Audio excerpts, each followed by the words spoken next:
According to renowned American investor and Barron Capital Group founder Ron Barron, the market capitalization of Tesla shares is predicted to reach $4.5 trillion by 2030. He predicts a sharp increase in the price of Tesla stock in less than 3 years in 2025, which those of us who believe this firm can transform the world can use to retire in less than a year. In this video, we'll look at Ron Barron's computation for his projected 2030 stock price of $4.5 trillion market value, along with his reasoning and the probability that this figure will materialize. But hit that subscribe and like buttons before we leave.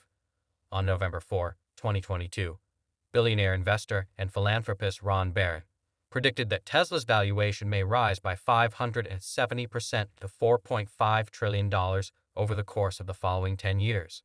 He stated that he is considered as one of the most successful investors of this generation and has over 50 years of expertise in the investment field in an interview with Market Insider. Investing in fast-growing businesses has helped Barron establish his reputation. These businesses include some of the largest names in consumer goods, healthcare, and technology. Now, let's get started. In 2025, Tesla's stock value is expected to reach between $500 and $600 per share, which would mean a possible return of 2.5 to 3.5 times over the next 10 years. At the time this video was filmed, the stock was selling for less than $200 a share.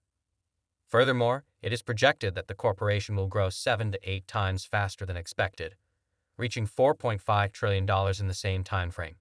Barron's bullish forecasts over the next 10 years indicate that his goal is for Tesla to sell 20 million cars annually, even though Tesla only projected 1.3 million sales in 2017. The wording used in the remark is primarily negative, according to Musk's business. Not only does it not focus our own human problems, but let's ignore more profitable options in favor of moving forward.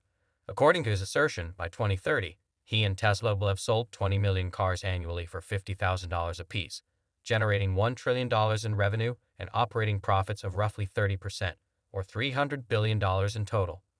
For example, if I apply a 15x multiplier to motor vehicle sales alone, and the total yearly income is $300 billion, I anticipate between 20 and 30 million autos. Let's now look at the last piece of information that, in my opinion, proves this forecast to be completely unreasonable. Given the rapid pace of development at Tesla and Elon Musk's prediction that robots will soon outnumber cars, Ron Barron expressly excludes robots from his projections and chooses for a future in which fully autonomous driving, FSD, is not possible. We'll skip right to the part where he emphasizes no bots, no FSD, and no batteries. After conducting calculations, the results are mind-boggling and are presented in this video. When we fast forward to 2030, we can estimate that the delivery of 20 million vehicles at $50,000 each would generate $1 trillion in revenue. However, before we do that, let's take a moment to consider where we are now and how far we have come. If we take the current stock price trend into account, the valuation for vehicles is expected to increase 7 or 8 times its current value. Now, let's discuss margin of profits. Let's take Barron at his word, which I know sounds crazy, and say that they will keep taking and diluting until you're worth 7 or 8 times your money, or slightly less than 67 earnings per share. I find it hard to believe that this isn't 69 at a PE of 15, which would translate to $1,000 per share and a market cap of $4.5 trillion by 2030. Ron Barron claims that by 2024 and 2025, trading levels have not changed. They will have greatly diluting the stock, but in my opinion, by 2026 or 2027, the number of outstanding shares will be declining rather than rising. Every year, Barron assumes a 5% dilution. I believe that buybacks will occur, albeit at a dilution of no more than 1 to 2%. Who, after all, is going to sell Tesla stock these days? Elon is a zero entrepreneur, so if anyone is going to do it, it's going to be him. No one else will. Let's estimate a price of $50,000 per vehicle for the pricing, but I don't think it can be that much. In 2030, the maximum cost per car cannot exceed $40,000. The actual amount is probably closer to $30,000 if they build 20 million vehicles.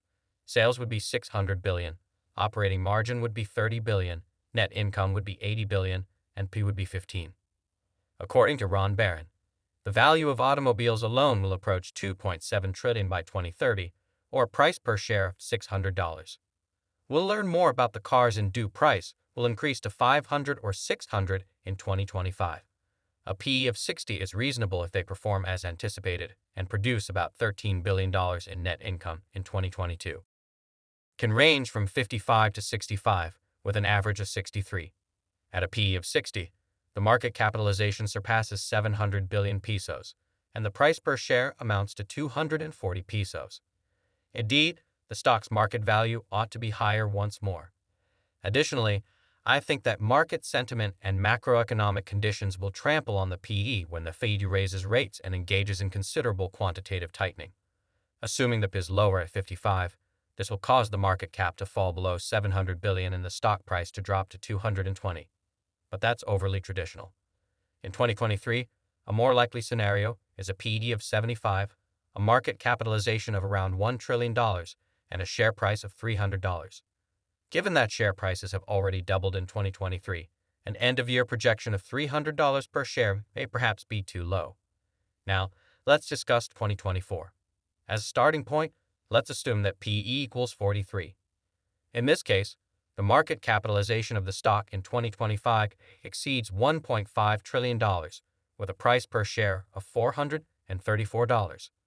With a market valuation of almost $2 trillion, I expected a P/E of 37 and received 550, matching Ron Barron's 500 to 600 price projection for 2025. In 2026, a market capitalization of more than $2.5 trillion would equate to a $682 stock price at a P/E of 32. In 2027, the market capitalization would be $3.1 trillion, the stock price would be $816, and the P/E ratio would be 27. In 2028, the market capitalization would be $3.2 trillion, the P/E ratio would be 20, and the stock price would be $843. By 2029, the market capitalization would surpass $4.2 trillion, with a share price of $9.79, ultimately surpassing 2030. We arrive at the stock price of $1,000 per share that Ron Barron predicted at a market valuation of $4.5 trillion. As with any forecast, it could happen, but it could also not. As with any other forecast, you should be skeptical. At a volume of 20 million vehicles per year, the idea that every car would sell for $50,000 is absurd, and Ron Barron prominently features that idea. The reason for the absurdity is that people would not be able to pay $50,000 for a car, at least not the average person. In order to sell 20 million vehicles annually, they would probably need to appeal to a wider audience, and the price would be closer to $30,000. Nevertheless, let's be hopeful and add that FSD and other for FSD, a one-time expenditure of $30,000 has been estimated for 2030. This is due to the fact that in just 2 years, our income increased from $8,000 in 2020 to $15,000 in 2022. Since we do not yet have a subscription base, I am forecasting a doubling of FSD expenditures in the next 10 years just to be safe. I'll make the assumption that 15% of all newly sold cars will have FSD. The conversion rate should likely be closer to 30%, but I'll be safe and round down to 15.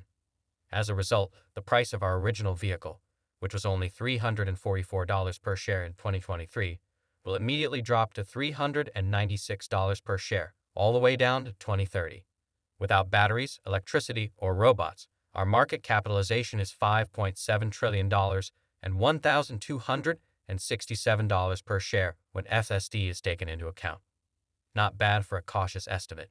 If you need the $1.7 million that are often thought to be the magic figure for retirement and assume that the price per share in 2030 is $12.67, you will only need 342 shares to live the retirement of your dreams in 7 years. Isn't that incredible? Please share your opinions with us in the comments box. If you liked the video, please hit the like and subscribe buttons. I'll see you in the next one.